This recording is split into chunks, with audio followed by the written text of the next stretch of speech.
nowadays I think we definitely do live in somewhat of a 24-hour news cycle type of world. Like, because back in the day, you'd hear with like sports teams and just like even just regular news that was coming out from maybe companies about bad earnings calls or stuff along those lines. People would, they'd wait until like 4:30, 5 o'clock to come out with these stories because not, you come out with it on a Friday afternoon, and by the Saturday or Sunday or Monday, people haven't thought about it as much. And if you were to come out on a Monday morning, it would be the top news story for all of, for all of the week, which I still think that this story will be. Like, this has, so basically what I'm going to be talking about on this podcast is going to be the Anthony Richardson autographs that apparently some of them are not real. Like, if you look at some of the posts that I've seen, some of the Anthony Richardson autographs that have been submitted and not been accepted compared to the ones that have been accepted, it's not like the autograph is just a little different. Like, the autograph is so vastly different looking. It's not like LaMelo Ball, and I think that was another controversy where people were saying like Mikal Bridges potentially signed LaMelo Ball's cards because their autographs were very similar. The way that they signed maybe it was the M and the B. I think people were comparing the M and the B and the Mikal Bridges and the LaMelo Ball cards very similar. This one is it's not similar at all, really. It's really, and it's, like I said, I said this on Twitter probably like Friday or Saturday night when I was sort of looking into it a little bit. This has potential to be one of the bigger news stories, one of the biggest sports card stories of the year. And, like, because Panini, because it goes from two sides here. Like, how does something like this happen? And it's not even like, how does this happen with some random player? It's like the only quarterback that you have on your roster, if you're a Panini, that you can get autographs and RPAs in for this year and one of the last years that you have the products. He's got to be the biggest card. He's the biggest autograph I think that you can pull. Rookie autograph, at least. Rookie autograph. And maybe there are other autographs, but I think he's the biggest rookie autograph you can pull out of what's going to be any products. And it's like, sure, maybe this is hopefully this is just going to be confined to Prism. But even if it's just confined to Prism, it's like, again, I talked about Prism being their biggest product. It's like, how do you get the biggest player in the biggest product and have a screw up like this? Like, it does. And how does stuff like this happen with autographs? Like, I understand it's probably some layer of like, I don't know, maybe the Panini rep walked out of the room, or I actually don't know how something like this can happen and how Panini, I don't know. I guess I'm guessing with Panini the QA checks are just they're non-existent at this point. This is probably the scenario if I had to guess. It's like I would imagine if you're getting, especially their sticker autographs, they're not even on card autographs. So it's like, it's just crazy that they could mess up these sticker autographs because, it's probably just something where it's like you put it in the folder, you take the sticker off, you put it in the card. You're not really checking all of the autographs. But like, this makes me wonder, like, I don't know. And it's really mind-boggling. It's mind-boggling, and it's really confusing how something like this can happen where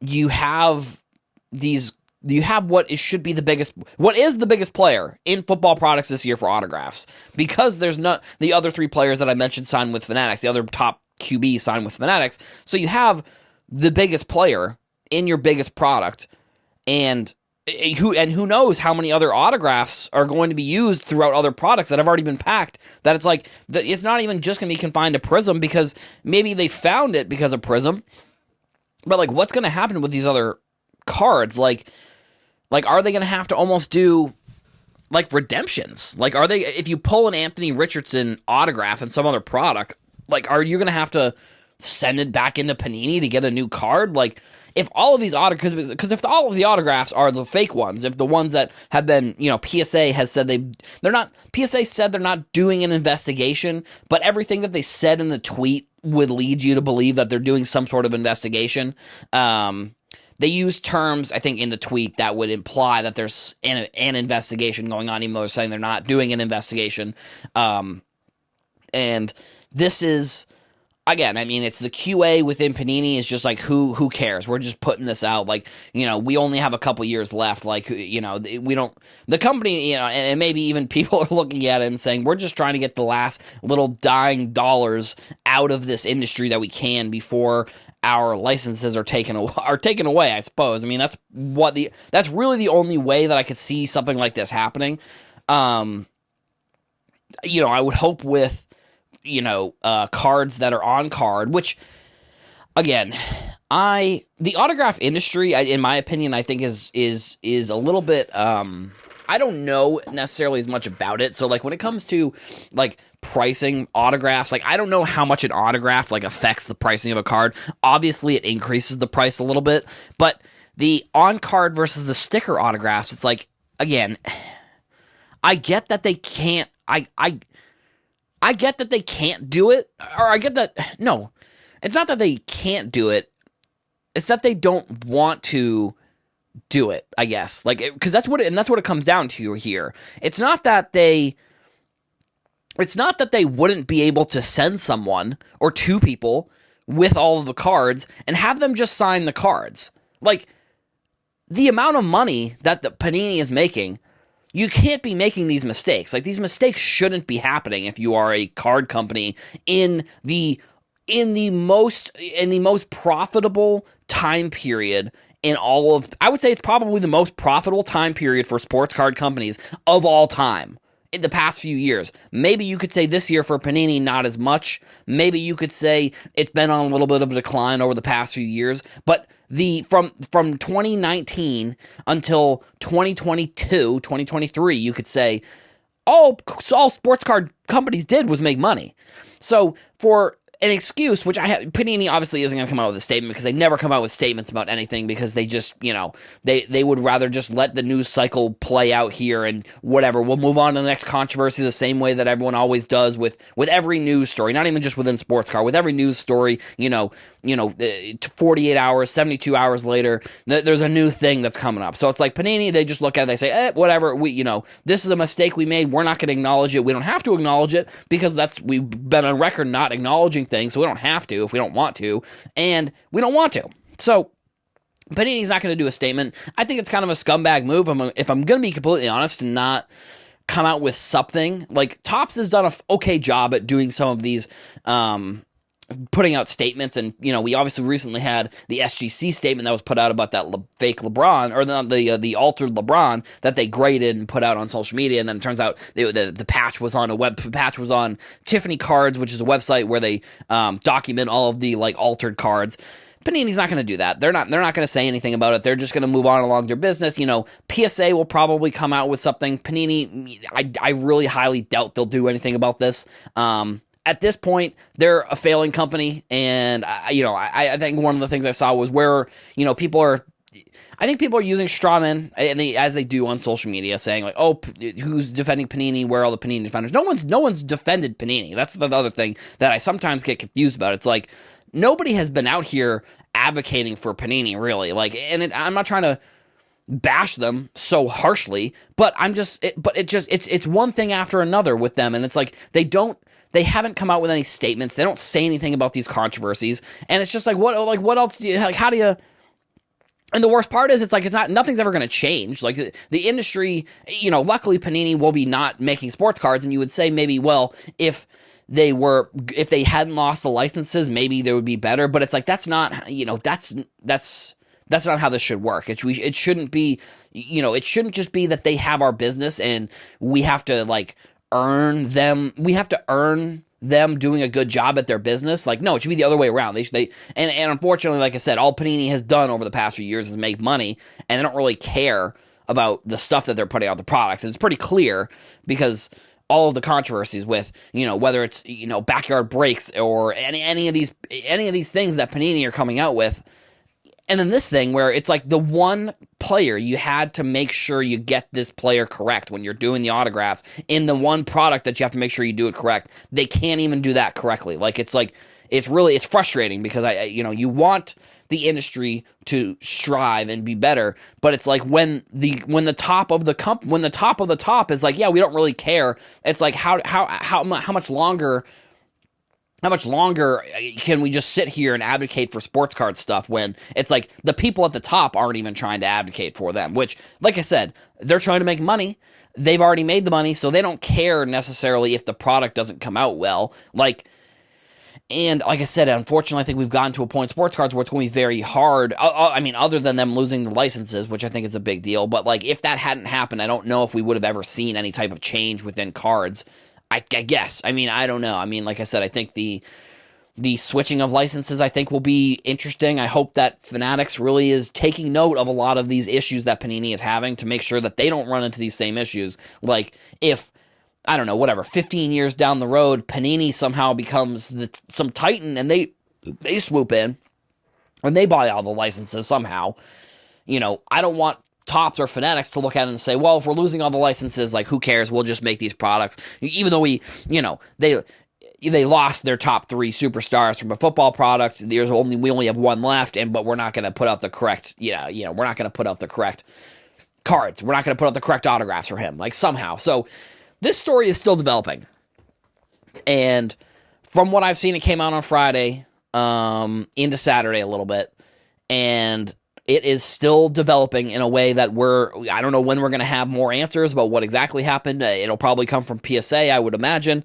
I don't know. But again, like, it's just what they're doing is fraudulent. Like, because on the back it says this autograph, at least I think it still says this. They may actually, honestly, I wouldn't be surprised if they'd changed this over the past few years. But it says like something along the lines of like, these autographs are guaranteed by Panini. So it's like, if Panini is going to do that, I mean, I guess maybe that's not, there must be something in there that makes that maybe not legally binding or something like that. Like, I don't really know.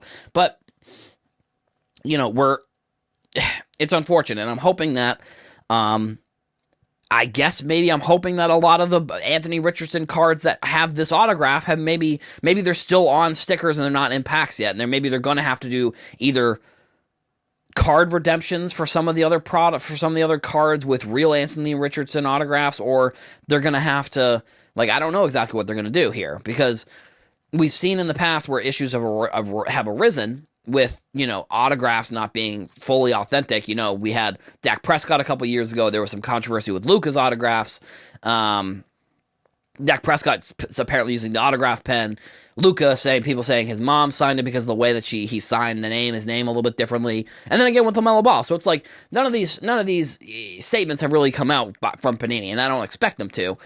It's just unfortunate that as sports card people, we have to sit here and kind of just be like, well, it is what it is. Like, if you were to try to explain it to somebody and be like, well, why can they just do that? It's like, well, we don't know. It is what it is. We try to say as much as we can, but it's like, if they are making the money, again, like, they don't really care where, if the money is clean or not. I think that's one way to even look at it. Like, they already made the money on the product selling, so they may try and fix it. They may not. I guess we'll see. I don't really know. It is like, you probably can hear in my voice, it's a little frustrating because it's like, you had one job here, is to make sure that the one player really that you had that was a premier rookie, he walks out with the correct autographs, and they couldn't even do that. So I don't know. I mean, we'll see. I'm hoping that this story develops more throughout the week and we get more information, because as of right now, all we know is that Panini didn't put the right autograph, or they received autographs from Anthony Richardson or whoever. They put them on Prism cards, and PSA isn't grading them. That's all the information we have right now. Like I said, hopefully we get more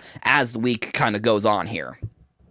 So according to Twitter, and then it was a tweet that I saw that someone posted from Instagram. This is how, honestly, it's really funny how social media nowadays is like, it's actually just like reposting content across different platforms. Like, and I mean, I've actually experimented with that a little bit, to be honest, like posting just like tweets and stuff on Instagram. I don't know. I didn't really love the content. There wasn't really much creation to it. It was more just cross promoting different pieces of content, which I think, honestly, if you are doing content, I think it's actually a good way.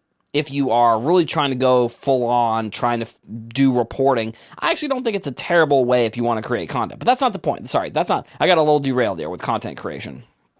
and strategy and stuff. But so the 1/1 Julio Rodriguez 2022 Topps Chrome Superfractor autograph, which is, I can't believe that there hasn't been a different way to, because it's just such a mouthful to say all of those, all of the different little pieces of the card. It's very, very interesting. But either way, so that card, that Julio Rodriguez 1/1 Superfractor 2022 Topps Chrome rookie card, Superfractor autograph, it's been pulled. Now we're saying based on, so Lucky Box Sports Cards on Instagram posted. I saw someone posted their post from Instagram on Twitter. So it says 16 months after 2022 Topps Chrome, which I think because he was a rookie. I think, actually no, maybe he was a Series 2 rookie. I think he was in the regular first Topps Chrome. So 16 months. It gets me thinking about, like, we see so many of these cards. We see so many big cards like this get pulled on a daily basis. Like, it's really sort of wild how, like, back in the day, maybe this card would have been, like, pretty, like, wild news, especially if it had been pulled right away. And I think that's also, we've become almost, we've become not desensitized. I don't think that's the right word, but, like, I think when a new product gets released, it seems like all of the big cards get pulled because there's so many breakers opening it and there's so many people opening it. And it could also just be that we're in the mindset that, like, we're seeing these cards and we're seeing the cards being pulled as they're being pulled, that a card that as big as this, I mean, this is, Julio Rodriguez luckily has been, come through for Topps a little bit here. Like, he's been pretty good, and we'll see, like, going into this upcoming, this new year, what he can do in his, like, this will be his third season. I think he was in the Home Run Derby last year. He had a really good season, so I'll be interested to see how he'll do. He was like the, of that 2022 season, he was like the marketing person that Topps used, and then I think the next year, I'm pretty sure, so last year was Corbin Carroll, was like the main guy that people use. I don't know if they've announced really who's going to be. I think I would have to imagine they're probably waiting to see what the spring training rosters are, which, because it is that time of the year, usually I'm pretty keen on checking out the, like, MLB Top 100, but this year, I don't know. I'm not sure what it is. For some reason, I haven't been as focused on, like, the actual prospects that are the number one prospects and top 100 prospects. Like, I haven't really followed them as much. And I mean, it honestly could just be the fact that they've been changing so much because, like, for example, like, Wander Franco was the number one prospect for like 2 years before he got called up. So it was very easy to kind of follow that and know that, oh, well, he's the number one prospect. I don't really need to, like, look into this anymore. I don't need to check it every week. Where nowadays, maybe there is more of a check that I need to do, or at least, because they do the graduation from the list when you play a certain amount of games. I think it's like 30 or it's between 30 and 50 games. I forget off the top of my head how many games actually it is, but what they do, like, graduation from that list. But they do, I think at the beginning of spring training, and then in May, I'm pretty sure they do updated, like, here is the top 100 rankings for the MLB. But so this card, like I said, in the post they said 16 months after 2022 Topps Chrome was released, this card gets pulled, and it's good to see that it got pulled. I mean, it does. We've seen over the past few years just more and more cards be pulled in products, and, like, it almost doesn't make the posts as important in a way. Like, I still think if you were to look at, like, any, like, at the top NBA prospects, like, whenever the Wembanyama 1/1 Black Prism gets pulled, that's going to be a pretty crazy one, which, granted, it may or may not. Like, this one took 16 months. Like, for example, like, there are cards like the cards that don't surface on social media either. Like, that's kind of the crazy thing. Like, I know Fanatics was doing, like, the 10, I think it was. Like, this was a thing that they announced, like, probably like a month or two ago. Like, maybe it was the beginning of the year. I forget exactly when I talked about it, but it was like, there are certain cards within products that they are trying to get pulled out of the product and to see if they are there still. I mean, which I guess it's probably in a way it's trying to get old inventory, which granted, it's like 2009 Topps Chrome basketball, or it's like I know they did the Mbappe 2018 Prism. It's like products that people probably don't have much inventory of. So I would be interested to know, like, why they would do that, which that has nothing to do with this, but I'm just saying, like, this card comes out 16 months later. If this card hypothetically was on that list, like, that would be very interesting, but it's like, you look at the 2009 Steph Curry, it's like, that card has to have been pulled by now, 2009, so 22, I'm not going to try and do the math, but, it's less than 20, but it's more than 10, let's just put it that way. I know that for sure.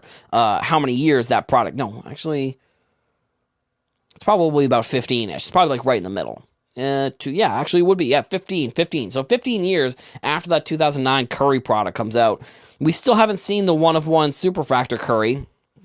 Now, could it have been pulled by somebody who in 2009, 2010, 2011, and they didn't have social media, or they didn't know about this card, they didn't know what it was, and it's just sitting in someone's like desk drawer? Yeah, probably. I think that's one of, like I said, the cool things that's happened really with it's revolutionary within sports cards, just from the fact that, like, we are able to see that these cards do exist now, which I don't think that the cards don't exist. I just think it's cool that now we get to see them actually. Like, we get to see what these cards actually look like. We get to see, I mean, hopefully, I haven't heard of any of these, the 10 cards been pulled yet, and it's only been a month, but again, it would have to be some sort of campaign that I think Fanatics would try to do with that to get people to open that product, because I'm sure it's probably, first of all, expensive. Boxes of that have got to be pretty expensive, and second of all, like, to do a break, it's like, how many people really would be interested in those types of breaks? I'm not really 100% sure.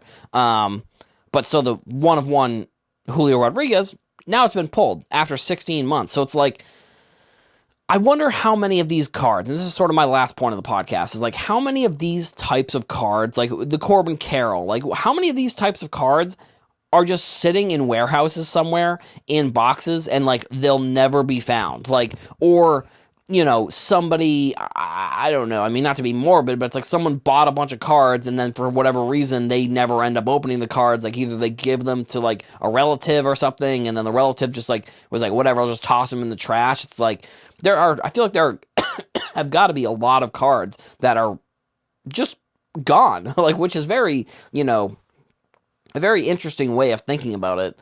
But honestly, unfortunately, also a way that's like, we'll never really know. You'll never know what cards potentially are still in some boxes, like, that could be open. We'll never really know. But, like I said, luckily, social media, they do inform us when big cards like this Julio Rodriguez have been pulled. The one-of-one, I believe it's the Nebula one-of-one, Victor Wembanyama has been pulled. It's also been listed on eBay. Another big card this year. No, not Nebula. The Black Shimmer one-of-one, excuse me. Not the Nebula. That's one of the other one-of-ones. That I will get into in a second. And I've done my fair share of complaining about Prism. That's for sure. I mean, if you listen to this podcast over the past few months, I mean, Prism football came out, Prism basketball came out, and I've been complaining about it pretty much the whole way. And I don't love doing as much complaining maybe as I do sometimes, but it is because I like cards, and I want cards to be as cool and as fun as possible. And I feel like some of the things that happen within sports cards are just not, they're just not cool or fun. I guess that's maybe, I don't know, that's one way to put it. So, the one-of-one. So, there's two things about this card, which I don't think I talked about this on the podcast. It was actually going to be I was actually going to do a full story on this, if I'm going to be completely honest, before, over the weekend, the PSA fake Anthony Richardson autograph came out, which there hasn't really been any updates on that. I mean, I'm not sure if we'll get any updates, if I'm going to be completely honest. Like, unless Panini comes out with something, PSA really has no need to come out with a statement other than to say, like, maybe we're not going to grade this type of autograph. I don't know how you, I guess, I don't know how you get that info out to customers to not send them in. I mean, maybe they send them in, then you just have to send it back. I don't know exactly what you have to do there. But this was probably going to be, this was actually, I had been thinking about this, and it was the photo that the photos that they're using on these Prism cards. It's insane. It's driving me insane because on Wembanyama's Prism card, you can see the floor and the backdrop that they used during the rookie premiere. And I'm fine with them using the backdrop, but in the past, we've seen them Photoshop the background out with the rookie cards, not the regular cards, because obviously the regular non-rookie cards are going to have other photos for. But with the Wembanyama, any of the other rookies from this year, they all have this like black background, and this one just seems like the cropping was just not done well. Like there is a little sliver of the court that they could have just cropped out, if I'm going to be completely honest. So the photo looks bad for the card, like, and especially because that's what they did for the Prism Monopoly card. They used a different photo, but they used a photo where you can't see any of the court. It's like if you're going to use the court, like use the court. Like if you're going to choose this photo for that Victor Wembanyama card, just show more of the court, show more of his feet. Like cutting off his sneakers also doesn't make much sense because that's like a whole nother thing within cards and basketball that I think is important. Now Wembanyama, extremely tall, so it's like if you were to crop it a little bit differently, maybe he doesn't fit on the card, if I'm going to be completely honest, but like you could figure out a way to move him over. Also, if you're Panini, these are your photos. So, like, come up with, like, this is something that I don't know. This is something that I did, and maybe this is a tip for sports card people who are taking pictures of sports cards, who have at least a little bit, I don't know if any sports people who take pictures for sports cards are going to be listening to this podcast, but either way, when I worked for a sports company. I worked for a company where we did like adult sports in Boston, and I was the photographer. I was the main photographer for the company, so I would go out to all the leagues and get photos of players with their shirts, with some of the championship stuff, and in my head, I thought, oh, this is, and also this was based on, getting feedback from my managers and stuff, was like, these are the types of photos we need. So it's like, for this photo, for this card, if they have the design, now this is maybe the other thing. It's like, maybe they didn't have the design beforehand. Maybe they made the design after the rookie premiere potentially, or maybe it was finalized after the rookie premiere, so they don't know necessarily what it's going to look like. But it's like, if you know that these are the photos, and these are the photos they're going to use for cards, and Victor Wembanyama is like 8 feet tall, like figure out a stance for him, and he's even bending over a little bit. So I think they did a fine job with him trying to get into some sort of different motion here. But just choose a different photo. Like, come on, like what are we like? Again, it's not even really nitpicking. It's like it just feels like it's lazy. It feels like a lazy decision to choose the photo that they did on the card design that they did. Like, especially because, like I said, it almost feels like maybe they used the wrong photo, if I'm going to be completely honest. Because like for the Wembanyama Prism Monopoly card, which again, Prism Monopoly, hopefully that kind of goes away. Like that seems like that was sort of useless. I mean, I get the point of, I get the point. It's kind of a cool partnership, but hopefully that's kind of stuff like, hopefully that stuff goes away. I mean, you honestly, like, I get, and if you've heard me also stuff on this podcast, I've talked about like using branding more often. I think that's important, but using branding for everything. They used it for like the Funko Pops. They used it for they used it for the Monopoly thing. They used it for I think they used it for that random shoe that they came out with Allen Iverson and Reebok. It's like,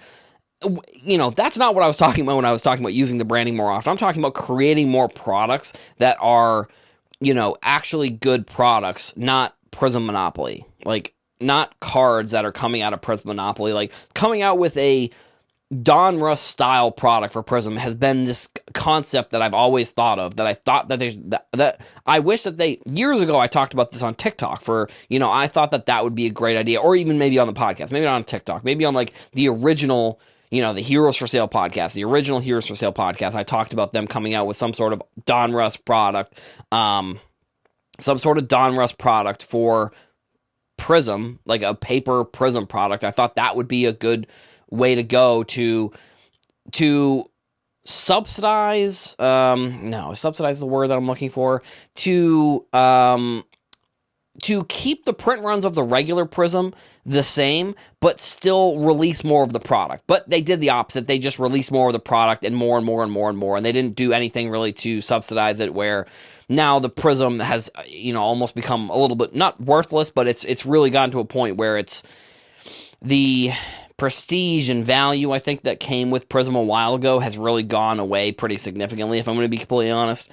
And again, the other thing with this card is, well, it's listed on eBay, which I think is interesting. I think it was $500,000 best offer. I mean, I don't think it's going to sell for $500,000. Like, that would be pretty wild. If it was going to sell for $500,000, one of the auction houses would have made a bigger bid to try and get it. Because if you listen to, if you watch that Ken Golden show, that the agents that get these cards, like one of the scenes, the agent that was working there, I forget his name, he's one of the main guys. He goes to the National every year. He's one of the main guys at Golden. He was talking to the client about, taking less of a percentage of the commission for something. I forget what he's trying to get. I think he was trying to get like the Jackie Robinson jersey, potentially. I forget exactly what the item was, but taking less of a commission, which, if this card really sells for $500,000, I don't know. Honestly, with eBay listings, it's very hit or miss with, I think, if some of them are real or some of them are fake, unfortunately. I don't know with Golden or PWCC how many of those. Like, I think those are going to be all legit, probably, like, because if they're not, I think that the company has too much on the line. Like, eBay doesn't care at all. Like, that's another thing. Like, I've talked about, like, eBay, they kicked PWCC off the platform, but they didn't kick Probstein off the platform because they just don't care. Like, they saw that PWCC was coming out with their own marketplace that was going to rival eBay, and it has, I think, rivaled eBay in a way. And they were just like, all right, yeah, you're kicked off the platform. Like, they said it was because they had done some investigation and it was from shill bidding and stuff along those lines. I don't believe that whatsoever. If they really cared about shill bidding and all of this type of stuff, they would have done something about Probstein. They would have done something about a ton of other, not big accounts, but they would have done something about shill bidding. It's just, there has to be a simple way to do this. Like, it has to be something along the lines of, you can't, and I know I'm getting away from Prism, and I don't know, this podcast doesn't really have a specific topic that I'm going to talk about. It's just basically this, this Wembanyama card. But so it's on eBay. Again, one of one, Shimmer one of one. There's three black one, or there's the Nebula one of one, there's the Shimmer one of one, and then there's the regular black one of one. It almost feels like it's defeating the purpose of putting multiple one of ones that are the same card within a product. It is, again, it's infuriating in a sense that they're just using, it's just the same card. It's the same, it's not necessarily lazy, I guess, but it's just like, it's the same card. It just is a different variation, and they just stamped the one of one on there. It defeats the purpose of a one of one if we're going to be using the same picture for the same card. I get why they do it. I'm not going to sit here and say I don't understand why they put all the one of ones in there, but it just is like, come on, like, we're really, like, why does it have to be so many one of ones? And I don't know. I think Topps does a fine job at this, where they don't, they have a couple different parallels. They have a couple different versions of a lot of their cards, but I don't think that they do it this way, where they have so many different one of ones that, again, it doesn't muddy the waters, doesn't make things more, or it does. In my opinion, it might muddy the water or make things more confusing, because someone might look at the Black Shimmer one of one and the regular one of one and say, well, these look like the same card, so like, why are they different? Like, they're both one of ones, they both have the black border, why are they different cards? Again, I'm all for making sports cars easier to understand, because I think over the past few years, or actually probably through the existence of sports cards, it's been a little bit confusing, but I think over the past few years, more information has come out, and it's become there's been better resources for people to learn about cards, but at the same time, card companies have done their best to convolute all the work that I think people are doing to make cards easier to understand. Like, I think card companies have really just looked at it and said, well, we don't care if people understand. Like, we know that we care about making money and we care about coming out with products that people are going to buy. So whether it's confusing or not, there's going to be people that buy it. And if we hit a certain number, that's all we care about. And that's what I think has happened here with the Prism, all the Prism 1-of-1s. I think that's what happened with Panini. It's happened somewhat with Topps. I don't think as much to an extent. But either way, the 1-of-1 for Victor Wembanyama, the Shimmer 1-of-1, not the regular 1-of-1, not the Nebula 1-of-1. That's been listed on eBay, $500,000. I don't know if it sells for that, but we will see over the next few weeks if there are any buyers for this card at that price. The same way that this past season, the Topps and Fanatics debuted their debut patches, with the MLB players.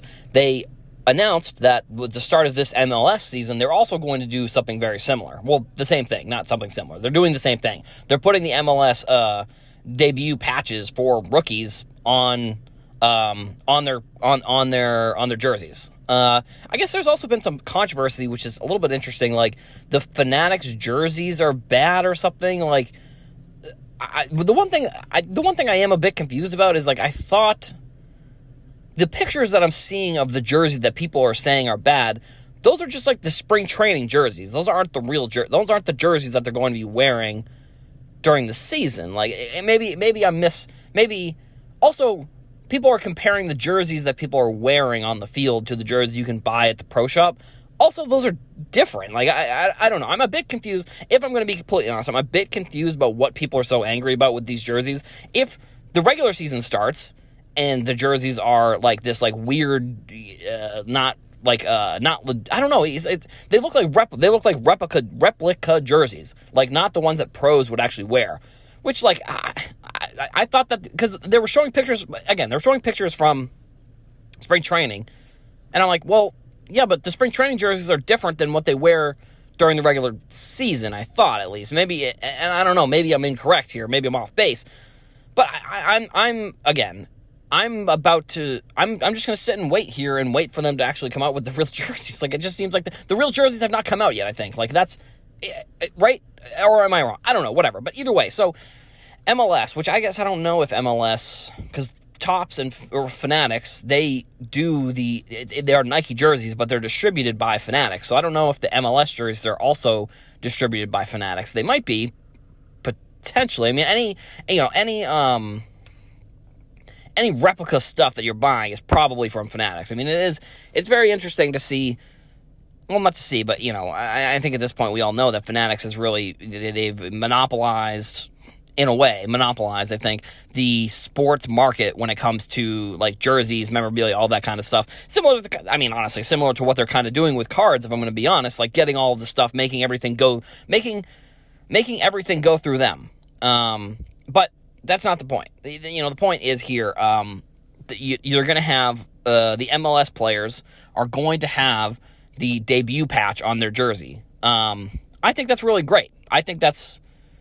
I wonder if they had some sort of heads up, and this is where Topps and Fanatics, I think, are in a little bit of a business where there's a little bit of a gray area. Like this... actually, I don't know. I guess the concept didn't come out until after the MLS season last year, so they wouldn't have done it...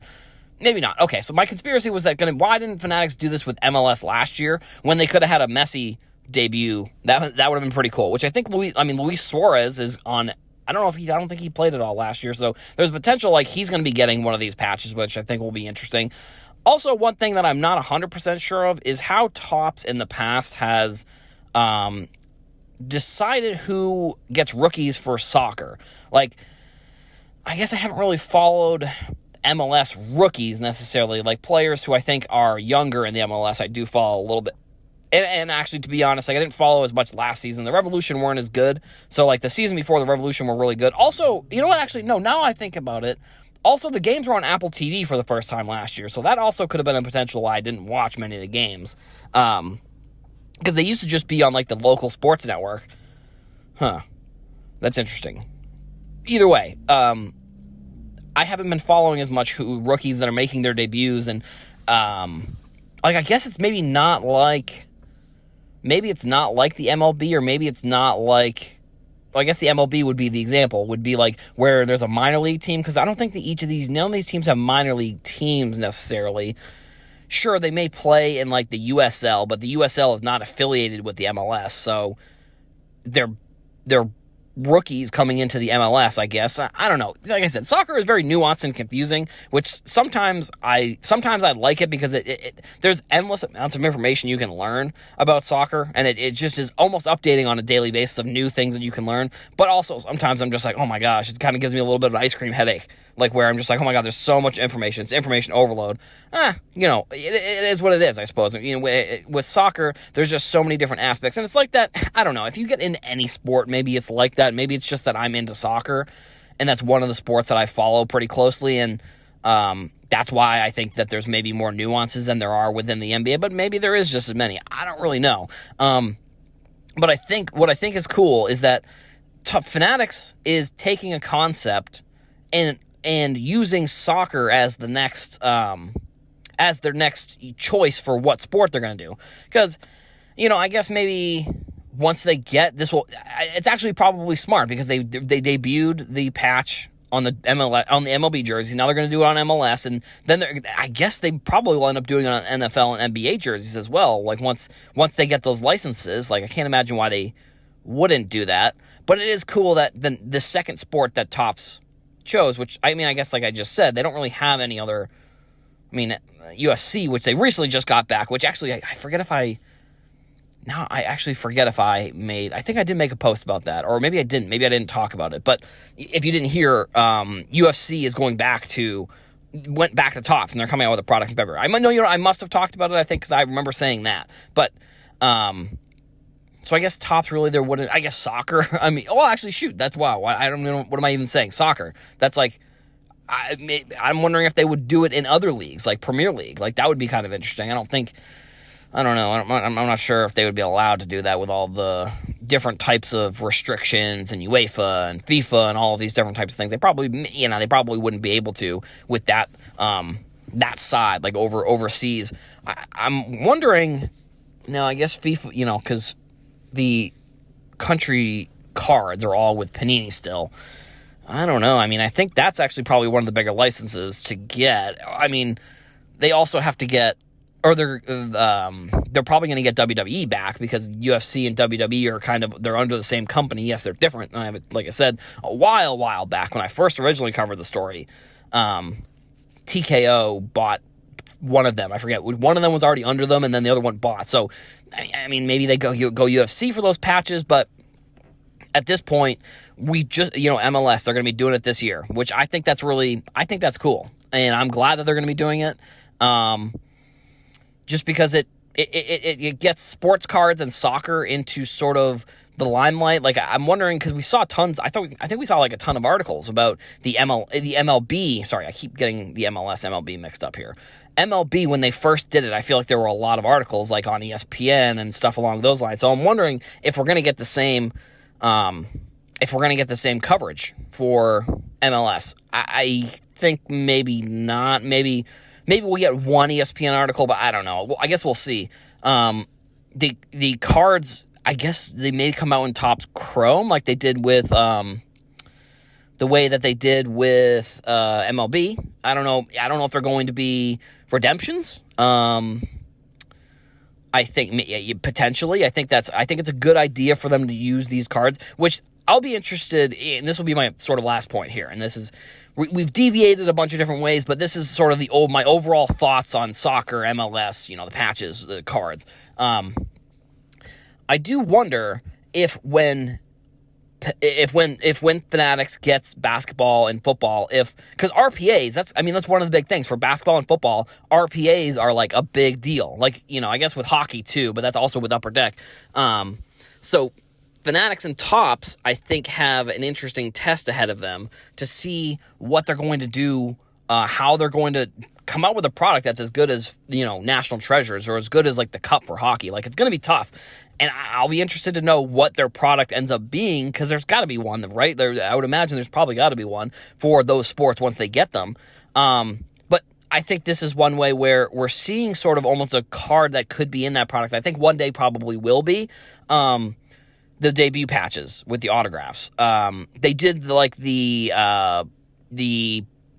different way of distributing them. They put redemptions instead of the full card like you would. Now, I guess obviously if you're putting it in a pack, that's different than when you're putting it in the National Treasures box. So that's maybe a little bit of a different conversation. But I guess we'll see down the road what product they end up deciding they're going to put these cards in. And then if they're going to put redemptions, or if because it's the MLS and they don't care as much about it or something along those lines, if they end up putting the full cards in the packs, which is obviously different than what they did with baseball.